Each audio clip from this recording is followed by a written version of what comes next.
성도 여러분을 축복합니다. 전라도 말로 눈 정말 징하게 오지 않습니까? 저는 우리 지역이 이렇게 눈이 많이 내리는 지역인지 몰랐습니다. 이게 일반적인가요? 그건 아니죠. 우리 김동희 목사님이 오셔서 그럴까? 아무튼 여러분, 눈길을 헤치고 하나님을 예배하러 오신 모든 성도님들 진심으로 축복합니다. 하나님께서 올 하루 여러분의 삶을 지켜 보호해 주시기를 또한 소망합니다. 우리는 지난 시간 은혜의 중요성에 대한 하나님의 말씀을 나누었습니다. 그 내용을 먼저 간략하게 정리해 보자면, 은혜는 자격 없는 사람이 아무 대가 없이 받는 것이며, 우리의 삶 가운데는 하나님께서 부어주신 은혜가 이미 충분하다, 충만하다.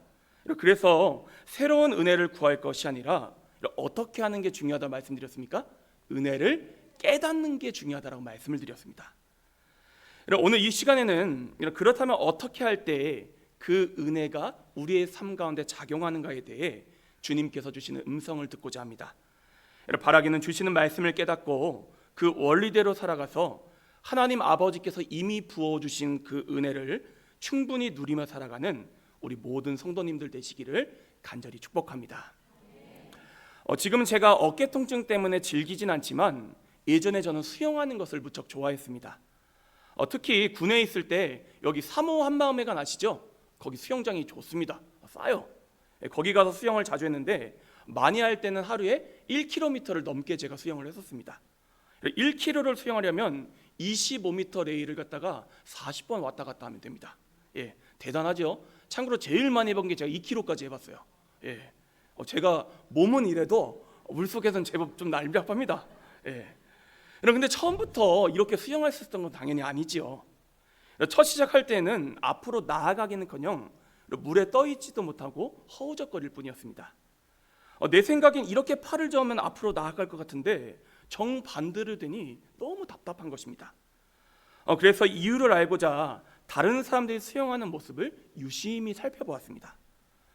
그러면서 중요한 한 가지 사실을 깨닫게 되는데, 바로 몸에서 힘을 완전히 빼야지만 물에 뜰 수 있다는 사실을 제가 늦게 깨달은 것입니다. 그러고 나서 물의 흐름에 따라 젖다 보면 자연스럽게 앞으로 나아가게 되는 것이죠. 그런데 이 수영의 원리가 우리의 삶과 신앙에도 그대로 적용이 됩니다. 우리는 흔히 내가 이렇게 해야지만, 이렇게 되어야지만 내 삶과 신앙이 순조롭게 흘러갈 것이다, 이렇게 생각을 합니다. 하지만 인생이 뜻대로 되시던가요? 물론 처음에는요, 잘 되는 것처럼 보일 수도 있습니다. 내가 잘 나가는 것처럼 착각할 수도 있습니다. 하지만 순간 삐끗하면 순식간에 무너져 버리는 게 우리의 연약한 인생이라는 것이죠. 한번 사울왕을 떠올려 보십시오. 평범한 베냐민 지파 사람에 불과했던 그는 하나님의 은혜로 이스라엘 초대 왕이 되었습니다. 세상 말로 완전히 대박을 친 겁니다. 그러다 보니까 어떻게 됩니까? 목에 힘이 들어가기 시작합니다. 그런데 수영을 할 때 힘이 들어가면 결국 어떻게 되죠? 가라앉게 되어 있습니다. 마찬가지로 사울왕도 자기 힘만 의지하고 나아가다 보니 결국 끝에 가서는 망하는 길로 걸어가게 됐다는 것이지요. 그러니 지혜로운 그리스도인들은 믿음의 여정에 앞서서 제일 먼저 힘을 뺍니다. 그리고 마치 물에 몸을 맡기듯이 겸손히 하나님께 자신의 삶을 의탁드린다는 것이죠. 그러면 내 힘만으로 나아가질 않습니다. 하나님께서 이끌어 주시는 그 힘을 따라 자연스럽게 앞으로 나아가게 됩니다. 그런 점에서 우리가 믿음의 경주를 완주하는 데 필요한 제일 중요한 덕목은 뻣뻣해진 목을 유순하게 하고 하나님께 내 자신을 내맡겨드리는 겸손이라는 것입니다. 그런데 우리 한번 솔직하게 한번 생각해 보기를 원합니다. 여러분, 겸손하기가 쉽습니까? 어렵습니까? 솔직히 어렵습니다, 여러분. 저만 하더라도 그렇습니다. 목회하다가 뭐가 조금만 잘 되는 것 같으면 어깨가 막 으쓱으쓱합니다. 마치 내가 대단해서 그렇게 된 것인 양 의기양양해집니다. 하지만 실상은 누구의 덕이에요? 하나님의 은혜 덕. 또 다른 사람들의 도움 때문일 때가 대부분이라는 것이지요. 그러니 어떻게 해야 하겠습니까? 스스로 겸손해지지 못한다면 하나님께서는 그 사람을 사용하시기 위해 친히 개입하셔서 힘을 빼도록 만드신다는 것입니다. 바로 고난과 실패를 허용하신다는 것이죠. 만약 하나님께서 그 사람에게 관심이 없으시다 그러면요 자기 마음대로 살아가도록 내버려 두십니다. 세상적으로는 성공하고 잘 나갈 수도 있습니다. 돈을 많이 벌 수도 있습니다. 사람들에게 인정도 받습니다. 그런데 하나님과 전혀 상관없는 삶을 살아갑니다. 그러면 그 인생 결국 끝에 가서는 망하는 길로 걸어가게 된다는 것이죠. 하지만 하나님께서 사랑하시는 이들은 때로 고난을 맛보고 실패를 경험하게 만드십니다. 한 번에 될 일도 틀어지게 하시기도 하시고 어떨 때는요 육신의 질병이 찾아올 때도 있습니다. 제가 아는 한 목사님께서도 20대에 갑자기 원인을 알 수 없는 질병이 찾아오셨습니다. 흔히 이야기하던 잘 나가던 분이었습니다. 처음에는 이해가 가지 않더랍니다. 아니 왜 내게 이런 시련을 주셨지? 내가 그렇게 미우신가? 하지만 이 과정 속에서 힘이 다 빠져버렸습니다. 자기를 완전히 비워냅니다. 그리고 말 그대로 하나님께 항복합니다. 그랬더니 그 다음부터 하나님께서 이분을 들어 사용하시기 시작하더라는 거예요. 그래서 교회도 개척하게 하시고 주님의 놀라운 역사를 이루어가기 시작하셨다는 것이죠. 그러면 이는 믿음의 선진들도 다 마찬가지였습니다. 우리는 믿음의 선진들 하며 떠받들지만 실상 이들의 삶에는요 늘 고통과 고난이 가득했었습니다. 모세를 한번 떠올려 보십시오. 그는 이집트 왕궁의 엘리트 교육을 받은 왕자로 자라났던 사람입니다. 사실 능력적으로 보면요 부족한 게 없던 사람입니다. 그런데도 하나님께서는요 그를 미디안 광야에서 40년간 훈련시키십니다. 그리고 그렇게 해서 그의 힘이 다 빠졌을 즈음에 그를 불러 사용하기 시작하십니다. 이런 바울은 어떻습니까? 그는 우리가 알던 대로 예수 믿는 사람을 잡아 옥에 가두는 일을 했던 사람입니다. 사실 이러한 바울의 열심은요 하나님을 위한 것이었습니다. 이 일이 하나님께서 기뻐하시는 일이라 착각했기 때문에 어떻게든 그리스도인들을 받게 했습니다. 그러니까 하나님께서 어떻게 하셨지요? 다메섹 도상에서 그의 눈이 멀게 하셨고 다시 보게 되었을 때는 아라비아 광야에서 3년간 훈련을 받게 하셨습니다. 그럼 마지막으로 우리의 구원주이신 예수님은 어떠하십니까? 빌립보서 2장 6절 7절 말씀은 우리 가운데 이렇게 증거하고 있습니다. 그는 근본 하나님의 본체시나 하나님과 동등됨을 취할 것으로 여기지 아니하시고 오히려 자기를 비워 종의 형체를 가지사 사람들과 같이 되셨고, 자기를 어떻게 하셨다고요? 비워내셨다는 것입니다. 공생애를 시작하시면서도 마찬가지셨습니다. 제일 먼저 하신 일이 무엇이었죠? 광야로 들어가는 것이었습니다. 아니 아무런 훈련이 필요 없는 완전하신 하나님의 아들이십니다. 그럼에도 우리에게 온전한 순종의 본을 보여주시기 위해 그 광야에서 40일간 금식하시며 스스로를 비워내셨다는 것입니다. 여러분 우리는 이러한 예수님의 자기 비움을 배워야 합니다. 하나님 앞에서 온전히 힘을 빼고 오직 하나님께만 자기 자신을 내맡기시는 그 예수님의 겸손의 본을 따라갈 수 있어야 한다는 것입니다. 왜냐하면 그래야만 하나님의 은혜가 우리의 삶 가운데 역사하기 때문입니다. 어떤 통에 이미 무언가가 가득 차 있습니다. 그러면 그 상태에서 다른 무언가를 채워 넣을 수 있겠습니까? 당연히 없지요. 먼저 차 있던 그 내용물을 빼내기 전까지는 불가능합니다. 하지만 그 안을 비워내면 비워낼수록 그 빈 공간에 다른 무언가를 채워 넣을 수 있다는 것이죠. 마찬가지입니다. 우리 자신을 비워내고 힘을 빼면 뺄수록 그 빈 공간 안에 은혜가 침투해 들어가기 시작합니다. 제가 말씀드렸지요. 은혜는 이미 어떻게 됐다고요? 우리에게 주어졌습니다. 하나님의 은혜는요 이미 충분합니다. 그래서 우리가 내 자신을 내려놓는 그 순간부터 그 빈 공간의 크기에 비례하여 하나님의 역사가 나타난다는 것입니다. 저는 우리 성도님들께서 정말로 이 한 가지 사실을 마음에 새기셨으면 좋겠어요. 우리의 삶은요 진공 상태가 아니라는 것입니다.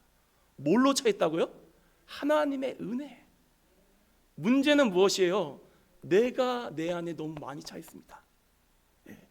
이걸 비워내야 된다는 것이죠. 우리가 이렇게 비워낼 때에 비로소 하나님께서 사용하시는 도구로 쓰임받는 삶을 살아가게 된다는 것이죠. 함께 따라 고백하겠습니다. 은혜를 누리려면 힘을 빼야 합니다. 은혜를 담아내려면 나를 비워야 합니다. 오늘 우리가 함께 읽은 구약 본문의 말씀도 마찬가지의 메시지를 전하고 있습니다. 이런 말씀의 상황은 이렇습니다. 당시 미디안의 대군이 쳐들어왔는데 이때 하나님께서는 사사 기드온을 세우셔서 그들을 무찌르고자 하셨습니다. 그런데 이때 하나님께서는 이해할 수 없는 명령을 내리시는데 2절을 보면 이렇게 말씀하십니다. 여호와께서 기드온에게 이르시되 너를 따르는 백성이 너무 많은즉 내가 그들의 손에 미디안 사람을 넘겨주지 아니하리니 이는 이스라엘이 나를 거슬러 스스로 자랑하기를 내 손이 나를 구원하였다 할까 함이니라. 그러고 나서 정말 뜬금없는 방식으로 정예 군사를 출현하게 하신데 사실 정예 군사란 말도 말이 안 맞습니다.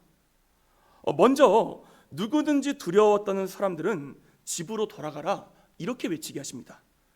그러자 몇 명이 돌아가냐? 22,000명이 돌아가고 10,000명이 남습니다. 참 이해하기 어렵지 않습니까? 전쟁이 코앞인데 지금 절반 이상이 지금 돌아가게 만들었습니다. 그리고 그 다음이 더 놀라운데 아직도 사람이 많으니 이제는 그들을 물가로 인도하여 물을 마시게 하라 명령을 하십니다. 그러면 물을 마시는 모습이 다 제각각이지 않겠습니까? 머리를 박고 핥아서 마시는 사람, 무릎을 꿇고 마시는 사람 등 이런 사람들 말고 손으로 떠서 입에 대고 마시는 사람만 출연해라는 그런 명령을 내리십니다. 옛날에는 이제 목사님들이 손에 이렇게 물을 들어서 마시는 분들은 경계심이 투철한 충성된 종이다 이런 식으로 해석하시게 되는데 여러분 사실 아닙니다. 아무 이유가 없습니다. 그냥 걸러내신 거예요. 그렇게 하니까 남은 사람이 몇 명이었다고요? 300명이었습니다. 32,000명 중에 몇 명 남았다고요? 300명 남았습니다. 그렇다면 반대로 미디안의 군대는 몇 명이었을까요, 여러분? 8장 10절을 보면 총 13만 5천 명이었다고 증거하고 있습니다. 그럼 질문 드려봅니다. 300명으로 13만 5천 명을 싸워 이기는 게 가능해 보이십니까? 불가능해 보이십니까?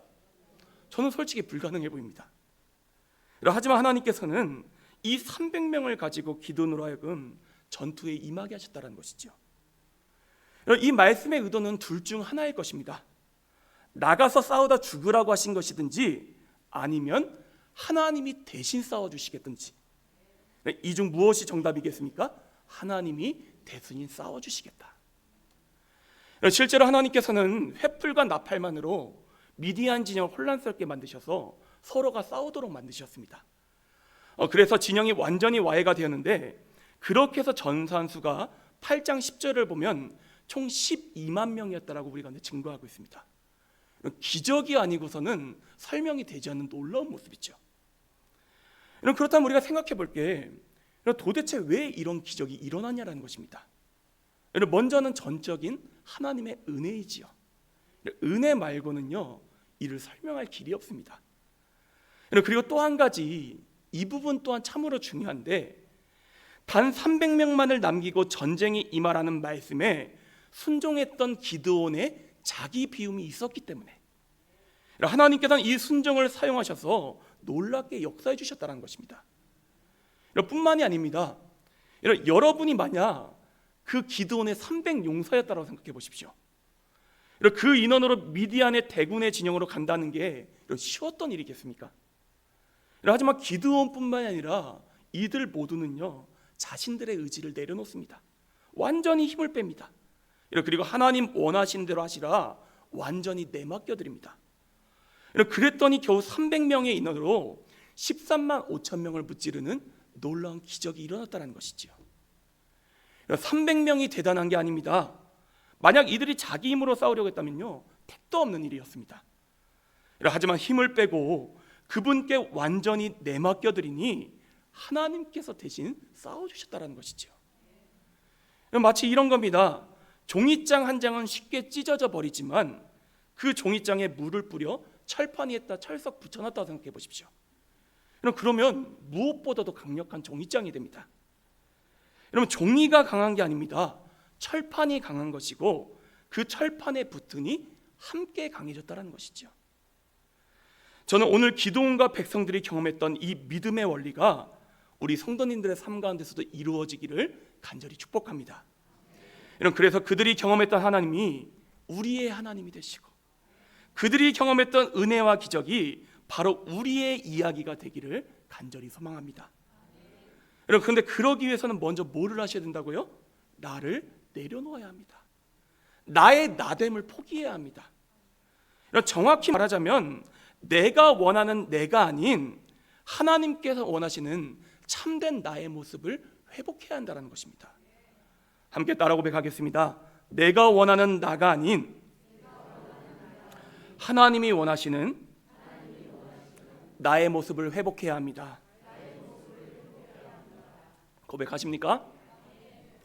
우리는 가끔 착각합니다. 내 삶은 반드시 이렇게 되어야 해. 나는 반드시 이것을 이루어야만 해. 물론 모든 마음의 소원이 잘못된 것은 아닙니다. 우리도 소원을 두고 바랄 수 있습니다. 그런데 문제는 그 소원에 너무 지나치게 함몰되다 보면 어느덧 그 바람 자체가 나인 것처럼 착각을 한다는 것입니다. 예를 들어 볼까요? 예전에 저는요, 자전거와 해외여행을 너무 좋아했습니다. 얼마나 좋아했는지 결혼도 포기하고 자전거를 여기서 타고 유럽까지 가는 일정을 짰을 정도였습니다. 실제로 제가 계획을 실행하려고 했었어요. 저는 그때 이렇게 생각했습니다. 이게 나야. 나는 자전거를 타고 여행을 해야지 살아있는 것처럼 느껴져. 얼마나 멋있어. 그런데 지금 보십시오. 목양실 계단 아래 있는 자전거 보셨습니까? 바람 다 빠져가지고 먼지 투성이가 돼가지고 지금 방치되고 있습니다. 저는 그때 그 바람이 저인 줄 알았습니다. 그런데 시간이 지나서 보니까 아니었더라고요. 이 신이라는 존재는 고정되어 있지를 않습니다. 계속 바뀝니다. 세상만 바뀌는 게 아니라 저도 바뀐다라는 거예요. 그러면서 저는 한 가지 사실을 깊게 깨닫게 되었습니다. 나는 내 삶이 내가 원하는 대로 흘러가야 한다. 나는 이래야 한다 설계하고 정의하지만 그것은 참된 나의 모습이 아니며 거기에 만약 내가 함몰된다, 결국 그 삶은 어그러지기가 쉽다는 것입니다. 하지만 참된 나의 모습은 하나님께서 가장 잘 아십니다. 왜냐하면 하나님께서 나를 어머니 모태에서부터 친히 빚으시어 창조하셨으며 이 땅에 태어나게 하셨고 지금도 나의 삶에 운행하고 계시기 때문입니다. 그리고 지극히 작은 나를 통해 이루시고자 하시는 분명한 목적을 가지고 계신다는 거예요. 이걸 두 글자로 뭐라고 한다고요? 소명이라고 합니다.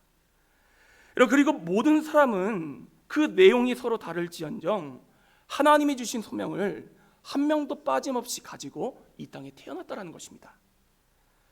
따라서 중요한 건 내 생각, 내 경험, 내 바람이 아니라는 것입니다. 하나님께서 정해놓으신 참된 나를 발견하는 게 정말로 중요하다는 것이죠. 삶은요, 이루어가는 게 아니라 발견하는 것입니다, 여러분. 세상 사람들은 삶의 주인은 나야, 내가 하고 싶은 대로 살 거야 외치지만 우리 그리스도인들은 정반대의 고백을 합니다.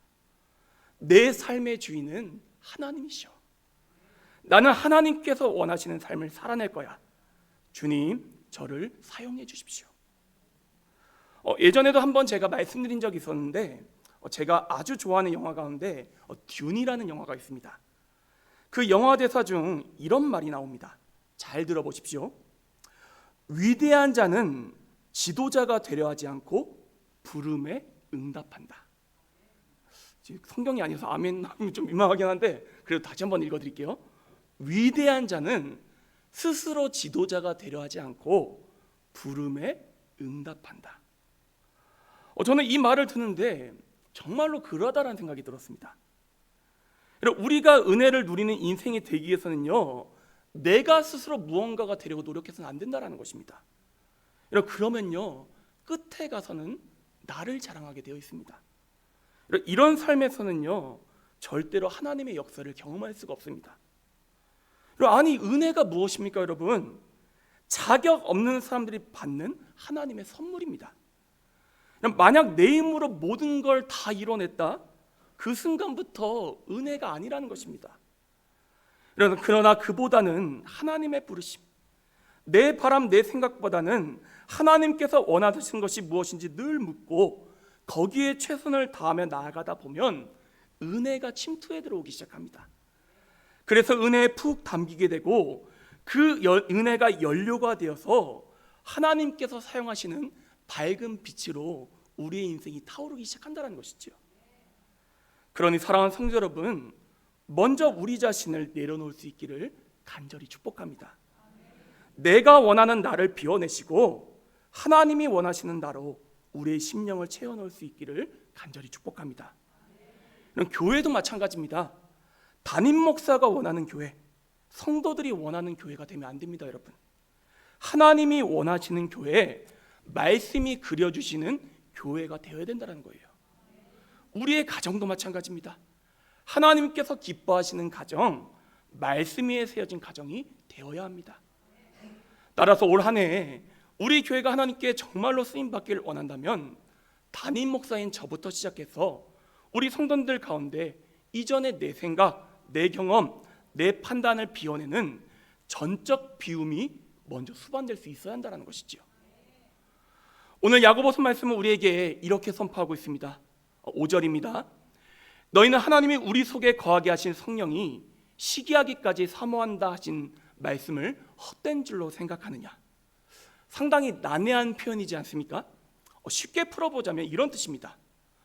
우리 안에 계신 성령님께서 우리를 얼마나 사랑하시는지 마치 주님께서도 그런 사랑을 받아보셨으면 하실 정도로 우리를 그렇게 대해주신다는 것입니다.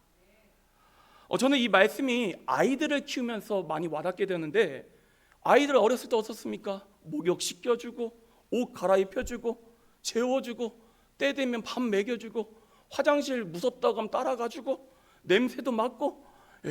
제가 이런 경험을 통해서 그런 생각이 들더라고요. 나도 한번 좀 이렇게 호강해봤으면 좋겠다. 근데 우리 어렸을 때 다 부모님께 이런 사랑을 받았지요.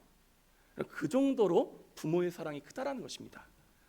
하물며 우리 사람의 사랑도 이러한데 하나님 아버지의 사랑은 얼마나 더 크시겠냐라는 것입니다. 그래서 6절 말씀처럼 하나님께서는 우리에게 어떻게 해서든지 더 큰 은혜를 주시려고 하십니다. 이미 주신 은혜도 큰데 더 주지 못해서 마치 안달이 난 부모처럼 우리를 생각하신다는 것이지요. 그런데 하나님이 주시려고 하는 건 이렇게 무궁무진한데 우리는 그저 시시한 세상 것들을 붙잡고 그걸로 우리 자신을 가득 채우고 있으니 얼마나 마음이 답답하시겠습니까? 그래서 우리에게 이렇게 말씀하십니다. 그러므로 일렀을 때 하나님이 교만한 자를 물리치시고 겸손한 자에게 은혜를 주신다 하였느니라. 주 앞에서 낮추라. 그리하면 주께서 너희를 높이시리라. 사랑하는 성도 여러분, 하나님께서는 저와 여러분을 너무나도 사랑하십니다. 얼마만큼 사랑하시냐? 독생자 예수 그리스도를 십자가에 바치기까지 우리를 사랑하십니다. 그러니 그러한 하나님께 우리의 삶을 맡기는 걸 두려워하지 마시기를 바랍니다. 아니, 자기 아들까지 아끼지 아니하고 우리 모든 사람을 위해 내어주신 그분께서 어찌 그 예수님과 함께 모든 선한 것을 우리에게 허락하지 않으시겠습니까? 그러니 내가 생각하는 시시한 세상 것 붙잡고 안달복달난 삶이 아니라 더 큰 은혜를 주시는 하나님을 바라보시고 올 한 해 말씀의 원리, 믿음의 원리, 은혜의 원리대로 살아내는 저와 여러분 모두가 될 수 있기를 간절히 축복합니다. 그러면 기드온의 300용사가 미디안 대군 13만 5천 명을 물리쳤던 그 은혜의 역사가 우리의 삶 가운데에 충만하게 일어날 줄을 믿습니다. 우리 함께 기도하며 나아가도록 하겠습니다.